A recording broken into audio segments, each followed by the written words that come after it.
Is this massive harbour development the ultimate answer to our housing crisis, or is it a billion-dollar mistake and is it simply too little too late? G'day everyone, welcome back to the channel. Today we're starting our stroll at the northern end of Waterfront Park here in Pyrmont. But before we get moving, just take a look across Johnstons Bay. Looming massive, right next to the iconic spans of the Anzac Bridge, you can see that sprawling, gritty industrial complex and the old commercial wharfing area stretching out over the water. That whole industrial shoreline is Bays West.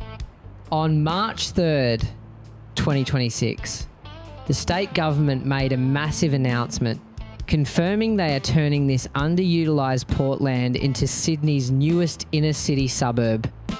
We're talking about building up to 8,500 new homes and heaps of high-density apartment blocks right on the water's edge. The government claims they'll pocket a whopping $2.4 billion windfall from this massive harbour development, but a lot of locals are asking, is this a massive waste of public cash, or is it actually a genius way to tackle a housing crisis? What do you reckon? Drop your thoughts in the comments down below. I really want to hear your take on this one. But for now, let's talk about exactly when and how this whole view is going to change. The timeline for this whole precinct is where things get real. Following that initial March announcement, the government launched the official Bays West Delivery Authority in May 2026 to take control of the precinct. Right now, in July 2026, they've just opened an international design competition to decide exactly what the new suburb will look like.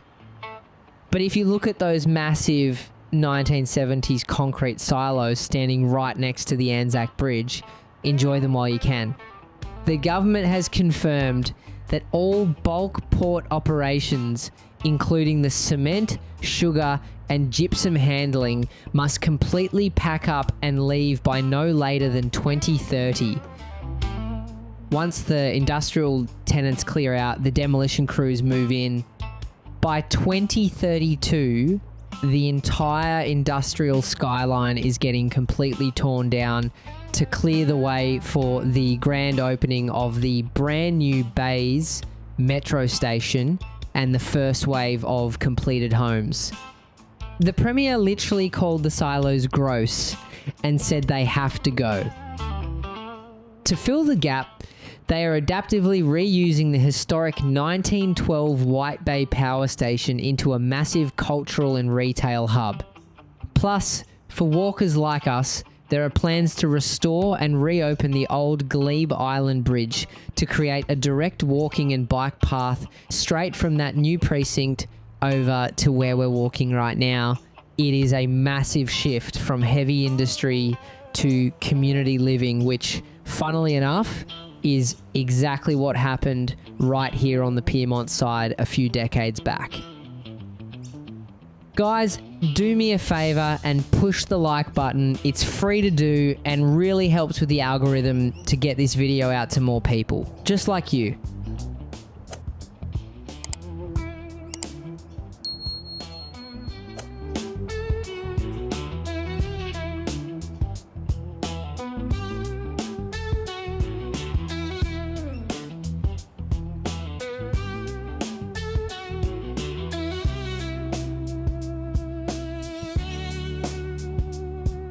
Walking this wharf, we're coming up into the area where you can really see the contrast of this neighbourhood.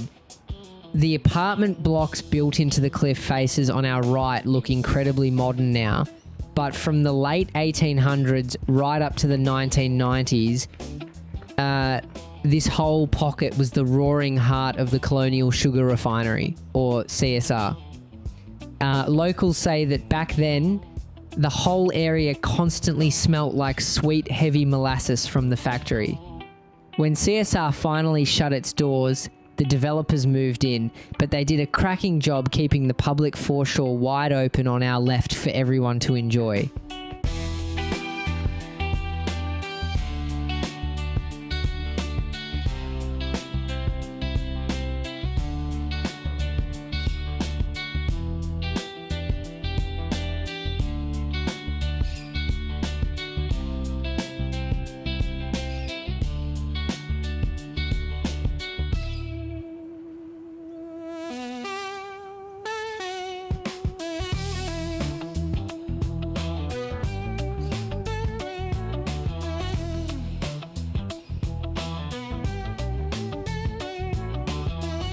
We're moving into Pirrama Park now, with the harbour rolling along nicely on our left. Long before the tall ships, the sugar mills, or the luxury units arrived, this whole peninsula was known as Pirrama by the Gadigal people of the Eora Nation, who used these sheltered waters for fishing and gathering. It's hard to imagine, but in the early 90s, the land on our right was just a bunch of abandoned wool stores and decaying railyards. The transformation into this award-winning park is brilliant. They used a lot of sandstone, glass and steel to nod back to the old maritime days. It's a top spot to just grab a coffee, sit by the water and watch the ferries roll past. If you want to see more of this pocket, I've done a full walk from right here over to the Pyrmont Bridge. I'll leave a link to that in the description below so you can check it out later. Now, if you're wondering how to actually get down to this beautiful part of the harbour yourself, it is dead easy. You've got the John Street Square light rail station sitting just a couple of minutes walk back up the hill. You can also hop on the 501 bus from the CBD, or do what I reckon is the best option, catch the F4 ferry right into the Pyrmont Bay Wharf. If you love finding these local shortcuts and want to see how Sydney is changing, make sure you hit that subscribe button right now so you don't miss any of our upcoming videos. And if you want to back the channel even further, I've left a link below where you can buy me a coffee. I truly appreciate it. Now, even though the industrial days are long gone, this park still knows how to bring the community together. If you're down here at the right time of year, Pirrama Park absolutely comes alive with local food markets and events, most notably the Pyrmont Mistletoe Wine Festival. It's a massive local favourite where the whole foreshore fills up with boutique winemakers, food stalls and live music right by the water. Definitely one to mark on the calendar. But if you're watching this and thinking about actually moving into one of these cliffside complexes, you'll need some pretty deep pockets. Pyrmont has become one of Sydney's most premium inner-city property markets. If you're looking to buy, the median price for an attached unit or townhouse sits right around $1.1 million. And for a standard house, you're looking at closer to $2.5 million. Renting isn't much easier on the wallet either, with the average weekly unit rent sitting at roughly $950 a week. It's a massive premium to pay, but when this park is essentially your front yard and the CBD is just a short stroll away, you can definitely see why people fork out the cash to live here. Across the water there is the White Bay Cruise Terminal. Now, we don't have a massive cruise ship sitting in port today, which actually gives you a rare look at just how raw and industrial that shoreline looks when the tourists aren't around. A lot of people have been wondering if this passenger terminal is going to get axed, along with the old silos, but the government's March 2026 master plan explicitly states that the cruise terminal is staying right where it is. Instead of tearing it down, they are actually installing massive shore power infrastructure right now. This means when ships dock in the future, they'll plug directly into the main electrical grid, completely cutting out the noisy engine hum and those nasty exhaust fumes for the locals living nearby. It's a pretty clever way to keep Sydney's cruise industry thriving while turning that whole background into a massive residential playground.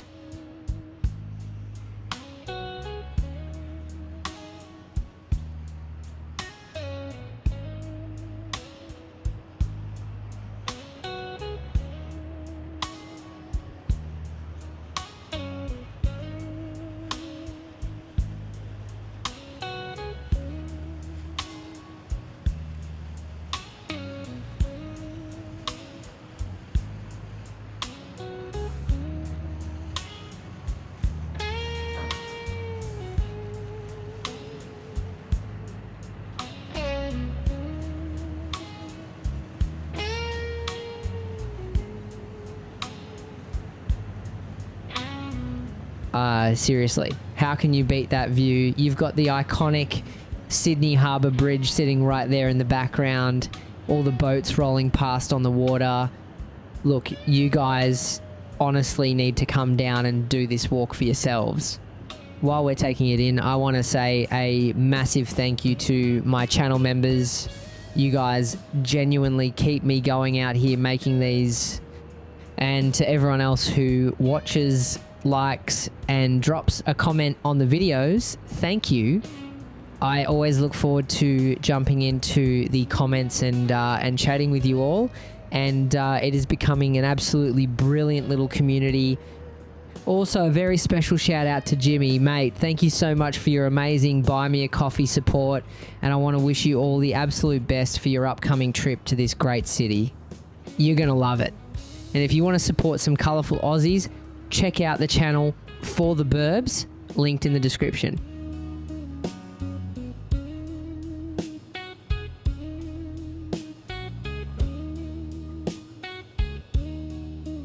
Right out here on the very edge of the pier is this quirky kinetic sculpture called Tide to Tide. It was put together by local artists Jennifer Turpin and Michael E. Crawford, using recycled hardwood beams and these bright red maritime ladders. What makes this piece so cool is that there are absolutely no hidden motors or electronics here. It is entirely powered by Mother Nature. They engineered it so the big floats underneath catch the shifting wave action, the choppy wash from passing ferries, and the rising tides, and translate all of that energy straight into physical movement. When the tide is high, the timber beams float completely flat and parallel with the deck. But as the water level drops, they angle way up into the sky. It is a pretty perfect metaphor for Pyrmont. Really a place that is always changing and evolving, but remains completely tied to the rhythm of the harbour. They said they would bash us, but we rise from the dirt when the lightning flashes. Proud of the boys, yeah, we're breaking the screws. Shout it out loud, go the blues, go the blues.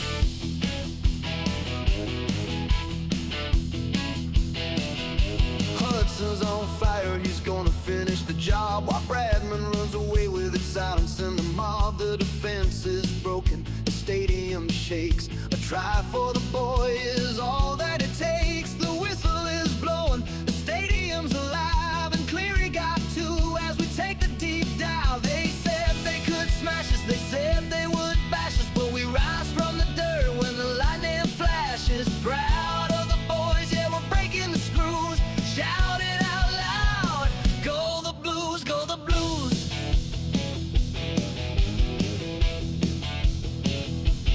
When in a cauldron, the turf's flying high, under the stadium lights, beneath the southern sky. The rain started falling, the trophy was clinched. Laza got soaked, but he never once flinched. The siren goes off, the battle is won. Freddie cuddles the coach, the job is all done. They said they could smash us, they said they would bash us, but we rise from the dirt when the lightning flashes. Proud of the boys, yeah, we're breaking the screws. Shout it out loud, go the blues, go the blues.